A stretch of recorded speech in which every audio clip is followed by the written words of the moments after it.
अगर आपको पीएम से मिलने का मौका मिले तो आप उनको क्या बोलना चाहेंगे? पीएम से मिलने का मौका मिले तो हम यही बोलना चाहेंगे कि वो अगर देश को कुछ भी चेंज करना है तो डायरेक्ट सरकार को ही बदल। भारत को एक पढ़ा लिखा नेता और पढ़े लिखे लीडर की जरूरत है। बीजेपी का प्रोटेस्ट चल रहा है, लाइक वो सब एक प्रोपोगंडा है। अभी तो उनका इस्तीफा हुआ था धर्मेंद्र प्रधान जी का। सोनम वांगचुक सर बहुत ही अच्छे हैं। हंगर स्ट्राइक किया 26 दिनों का। शिक्षा मंत्री धर्मेंद्र प्रधान जी ने अपना इस्तीफा दिया। मोदी कहते हैं काला धन लाएंगे, काला धन कहाँ चला गया। मुसलमानों से हेट करना आदि इस तरह के धार्मिक मुद्दों पे। तो हाय एवरीवन, फिर से हम लोग आ गए हैं एक नए व्लॉग के साथ। तो जैसा कि हमारे साथ साका भाई है और हम फिर से एक नया व्लॉग बनाने जा रहे हैं, तो कंटेंट में बने रहे। हेलो भैया, आपका क्या नाम है? प्रदीप कुमार। कहाँ से हैं भैया आप? ये धूमनगंज। सोनम वांगचुक इनके बारे में आप क्या बोलना चाहेंगे? ये साइंटिस्ट हैं, मतलब लद्दाख के लिए काफी कुछ इन्होंने किया, कई रिसर्च किया इन्होंने। ये कई जो है इन्वेंशन जो है फेमस हुए हैं। मतलब इनका फॉरेन में भी काफी अच्छा नाम है, लेकिन इंडिया में थोड़ा इनके लिए निगेटिव पीआर चलाया जा रहा है। जैसे कि इनको फॉरेन से फंडिंग आती है, अब सीआईए इनको जो है सपोर्ट करता है फाइनेंशियली।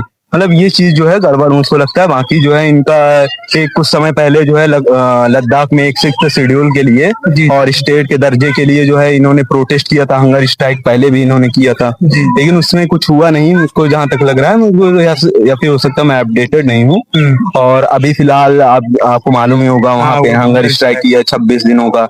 और कल ही तो उनका इस्तीफा हुआ था धर्मेंद्र प्रधान जी का, तो उसके वजह से मतलब उनका शायद हंगर स्ट्राइक टूट गया। और लोग आतंकवादी बोलते हैं, आप उनके बारे में क्या बोलना चाहेंगे? जो लोग आतंकवादी बोलते हैं अब उनका माइंडसेट चेंज नहीं किया जा सकता, उनकी सोच नहीं बदला जा सकता। जैसे कि हम ऑलरेडी उनके बारे में अभी आपको बताएं कि उनकी कई रिसर्च है, क्या क्या हम आपको उनको पहले ही बता चुके हैं। अब आपकी अगर वैसी मानसिकता है तो हम उसको नहीं कुछ कर सकते। अगर आप सोनम वांगचुक सर के बारे में क्या बोलेंगे, जो भारत के साइंटिस्ट के नाम से जाने जाते हैं? भाई सोनम वांगचुक सर बहुत ही अच्छे हैं, मैं उनको दिल से बहुत आभार प्रकट करता हूँ। लेकिन उनकी जो डिमांड थी वो हमको ज्यादा कुछ पसंद नहीं आई। उनका डिमांड ये था शिक्षा मंत्री को चेंज किया जाए, उनको हटाया जाए। लेकिन शिक्षा मंत्री चेंज करने से, उनको हटाने से देश का बदलाव नहीं होगा उसमें, क्योंकि जो भी नया बंदा आएगा क्या वो अच्छा काम करेगा? इंटरेस्टेड है आप बताइए? नहीं है। तो फिर आपको देश को, ये अगर देश को कुछ भी चेंज करना है तो डायरेक्ट सरकार को ही बदल दे, अच्छी चीज को लाइए। जैसे देखिए वहाँ के अभी तमिलनाडु के सीएम हैं थालापति, विजय थालापति जी, वो देखिए कितना अच्छा काम कर रहे हैं। हम सोचते हैं वैसा ही कोई हमारे यहाँ पीएम बने, तब जाके हमारे देश का कुछ हो सकता है। पीएम जो अपने लिए ना सोचे भाई, उसके पास खुद ही इतनी प्रॉपर्टी है, वो अपने लिए क्यों सोचेगा? अभी इन लोगों के पास भिखारी है, वो थोड़ी चाय बेच रहे हैं, उनके पास कुछ नहीं है तो भाई पैसा बनाएंगे नहीं? सही। तो फिर चाय पकौड़ा बेच के वो क्या कर लिए? लेकिन फिर भी उन्होंने बहुत बच्चों के लिए, स्टूडेंट के लिए बहुत प्रोटेस्ट किया, लेकिन उनको जो करना चाहिए वो उन्होंने नहीं किया। उन्होंने इस्तीफा मांग लिया, वो इस्तीफा मिल गया। इतनी से ये तो नहीं होता कि हाँ देश चेंज हो गया है, अब आगे पेपर लीक नहीं होगा। ऐसा हो सकता है? नहीं हो सकता है। कोई लिख के नहीं देगा इसका मतलब कि आगे कभी पेपर लीक नहीं होगा। हमको वही भी धर्मेंद्र प्रधान चलते, अगर शिक्षा मंत्री होते तो उनको भी यही एग्जाम्पल में लिखना चाहिए था कि हम भाई आगे पेपर लीक नहीं करेंगे, चाहे जो भी समस्या आ जाए। क्योंकि स्टूडेंट जान रहे हैं भाई कैसे खा रहे हैं, कैसे पी रहे हैं, कैसे मम्मी पैसा ले रहे हैं, पापा पैसा ले रहे हैं, ये सब वो सब नहीं समझ सकते हैं। उनको सिर्फ काला धन एकत्रित करना है। मोदी कहते हैं काला धन लाएंगे, काला धन कहाँ चला गया? ये आपसे एक छोटा क्वेश्चन था, अगर आपको पीएम से मिलने का मौका मिले तो आप उनको क्या बोलना चाहेंगे? पीएम से मिलने का मौका मिले तो हम यही बोलना चाहेंगे कि वो जैसे उनकी विचारधारा आरएसएस से मिलती जुलती है, तो आरएसएस की विचारधारा बहुत ज्यादा देखा जाए तो कम्युनल वायलेंस की तरफ ज्यादा रहती है। मुसलमानों से हेट करना आदि इस तरह के धार्मिक मुद्दों पे तो ज्यादा वो लोग करते हैं। तो इस पे एक बात तो इस पे कि आरएसएस की इस पे रोक लगाएं या फिर उनके प्रति कार्रवाई की जाए।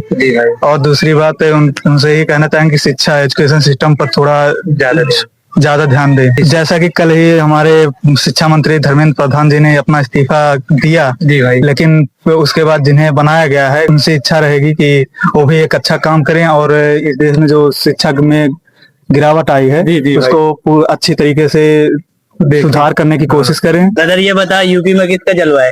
भाई देखिए, यूपी में अभी तक आज 10 साल होने वाले हैं हमारे वर्तमान मुख्यमंत्री जी को, आदित्य योगी जी का, लेकिन इन्होंने आज तक कभी सिर्फ मुस्लिम और हिंदू यही लड़वाते रहे। और कुछ हद तक हमारे, चाहे वो हिंदू के लड़के हो चाहे मुसलमान के लड़के हो, किसी को आज तक शिक्षा के बारे में इन्होंने कभी बात ही नहीं किया। सिर्फ गुंडेगर्दी पे, इसको मिट्टी में मिला देंगे, इसको मिट्टी में मिला देंगे, यही काम करते आए हैं। हम चाहते हैं हमारे यूपी में बदलाव हो, 2027 में सरकार गिरे और समाजवादी पार्टी माननीय श्री अखिलेश यादव जी का सरकार है। भारत को कैसा पीएम चाहिए? भारत को एक पढ़ा लिखा नेता और पढ़े लिखे लीडर की जरूरत है जो हमारे भारत को एक विकसित देश की तरह बनाए। और कुछ बता दीजिए, मतलब पेपर वगैरह लीक हो रहा है और जो प्रोटेस्ट वगैरह हो रहा है और जो इस्तीफा वगैरह हो गया इनका धर्मेंद्र प्रधान को, तो बोलना क्या चाहेंगे उनको? हमें देखिए कि अगर आप एजुकेशन मिनिस्टर बन रहे हैं तो आपको वो उपलब्धि हासिल करनी चाहिए, तब आपको एजुकेशन मिनिस्टर बनना चाहिए। अगर जैसे हम नीट की एग्जाम दे रहे हैं तो जो एजुकेशन मिनिस्टर उसे नीट एग्जाम क्लियर करके रखना चाहिए ताकि वो पता चले कि हाँ नीट एग्जाम देते कैसे हैं, उसकी वैल्यू कैसे। देखिए जो उन्हें रिजनाइजेशन दिया है सिस्टम उससे नहीं सुधरेगा, वहाँ चाहे जो आए, लेकिन अगर अंदर की जो वो सिस्टम बना है अगर वो चेंज हो जाए तो उससे हमारी मतलब एजुकेशन सिस्टम थोड़ा बहुत चेंज हो जाएगा। हाँ, ये तो सही करें। अगर आपने भारत के सोनम वांगचुक सर के बारे में क्या बोलना चाहोगे? अभी बीजेपी का प्रोटेस्ट चल रहा है, लाइक वो सब एक प्रोपोगंडा है। सोनम वांगचुक है एक अमेरिका के एनजीओ के जुड़े हुए हैं वो, इसका नाम है रॉकफेलर। आप गूगल भी कर सकते हैं, आप देख लीजिए। वो फाउंडेशन से जितनी भी मतलब अमेरिका में भी जितना भी एनजीओ चलता है उसमें मैक्स टू मैक्स सबसे बड़ा है रॉकफेलर, उससे वो जुड़े हुए हैं। और जितना भी ये चला रहे हैं इसमें मतलब लाइक छात्र के लिए था ही नहीं कुछ, ये सब विदेशी नीति से जुड़ा हुआ है और आप लोग इसका ध्यान मत दें बहुत ज्यादा। क्या आपको लगता है उन्होंने गलत किया बच्चों के लिए जो आवाज उठाई उन्होंने? देखिए बच्चों के लिए अगर आवाज उठा रहे हैं तो वो सही है, उसका कोई दिक्कत नहीं है। लेकिन अगर जो विदेशी फंड जो अभी FCRA जो रूल आया है इन्हीं सब चीज के लिए रोकने के लिए आया है, क्योंकि उनको फंडिंग वहां विदेश से आ रही है और इसीलिए ये सब चीज पॉसिबल हो पा रहा है। नेक्स्ट एजुकेशन मिनिस्टर कैसा होने चाहिए? नेक्स्ट एजुकेशन मिनिस्टर तो अच्छा होना चाहिए जो बच्चों को ध्यान दे, बच्चों के लिए मतलब हर एक चीज ध्यान दे, लाइक पेपर लीक ना हो। और जो भी सारी प्रॉब्लम है बच्चों की, क्योंकि हर टाइम पेपर लीक हो जाता है, लाइक नीट का। पेपर तो हमेशा लीक होता है। हाँ पेपर तो अभी लीक हो रहा है यार।